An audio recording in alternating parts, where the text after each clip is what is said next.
Good morning, Learning Loraxes, and welcome to lessons 5, 6, and 7. Finally, we have made it to the end of our unit, and this is the last time you'll be seeing me making a video. Don't look too sad. I know you'll miss my smiling face every time you log onto the Google site. So, I just want to thank you for all the hard work and participation for this unit. And once again, thank you for sharing your ideas on the Classroom blog. I can't express enough how proud I am of you all for undergoing this design thinking process and just working together to complete an assessment task. So the purpose of this video, like always, is to recap what we've done and for me to explain to you what you still need to do. Especially in this one because it's more about the assessment task and how to complete it. And as I said, I have created a document which explains it's not a rubric. So what that means is I'm not using that to mark you, but you will still need to use the checklist to basically check off what you have done and have yet to do, because this is what you will need to do to complete the assessment task. So just a review of everything we've done so far. So in the first, second, third and fourth lesson, you talked with an Aboriginal Indigenous Torres Strait Islander member about the kinds of foods that they produce and the food and fibre production processes that they use on their farm, and also in traditional times.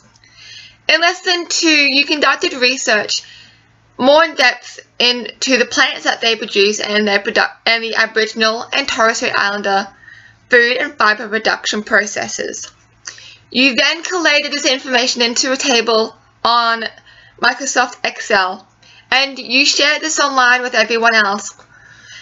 In lesson 3, I got you to just sort of go out there a little bit and get together with your team members to use the Google site and use the blogs to share what you're planning to do for the assessment task. So what I mean by that is that you work together as a team to create thumbnail drawings, models and label diagrams to explain what your design of the community garden may look like for the assessment task. Then in lesson 4, you conducted research into different materials that you could use for your garden. So when you did the research, I asked you to think about and look at if that material, such as wood or plastic, can withstand heat, rain, and strength. So if I were to push against the garden bed, will it topple over or become damaged because the material you decided to use wasn't strong enough? I then asked you for this lesson to get back in your teams, or I should say groups, to go over what you've done so far and what still needs to do, and to follow the assignment instructions to finish the assignment. And remember, you will use a software that I have given you on the task description, one only to design your garden. So you might use Google Sketch, you might use the Design Your Garden software. There's at least 4 of them, so there is quite a range. I will go in the lesson as well. We will have the opportunity to look through the tutorials in case anyone's stuck. So what you need to do as well is that you need to follow the steps that I said to complete the assessment task, work with your team members to design the community garden, and also I have included a video down below which is about the design thinking process.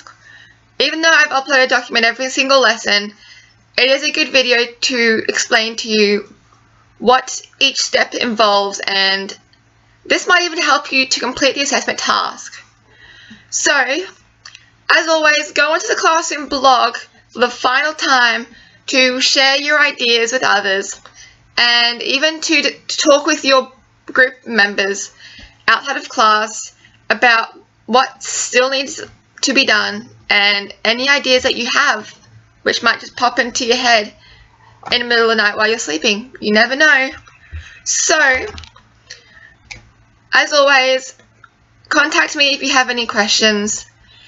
During the lesson, I will go through with you a design I have created for a garden. I was trying to upload it to the Google site, but there were some technical difficulties, so that's why I'm going to use the lesson, not a lot of your own time, just to show you the design I produced for a garden I think I could use for the community garden. And I will explain the features of my garden, and this might generate some ideas if your group is stuck still on what to do for the task. So, I will see you in lessons 5, 6, and 7, and by the end of our unit, like I promised, you will, first off, share your assignment under the Year 4 assessment page, or tab, and put all your work underneath your group number, so I can save it onto my computer, I can mark it accordingly. Remember, I understand that some of you work differently, everyone works differently, so I have given some of you more time if you have required it. But by the end, I will mark everyone's work, I will give you back your grade, and you will present this at our Year 4 presentation night. Also, big hint, don't forget in your assignment to incorporate Aboriginal and Torres Strait Islander artworks and other designs that connect to the culture. You can use any artwork that you think you could use to bring out your garden. It's just make connections to your culture, to the community, and to think about culture in general, what, they represent, what they do, and just to build respect for a culture that might not even be your own. So I hope that you have fun with this. Again, contact me if you have any information that you still need understanding from, or if you need help understanding the assessment task. Also, go onto the blog, like I said, to share ideas and to ask me questions, and even come in during lunch, before or after the lesson, to ask me questions if you don't get the chance to do it.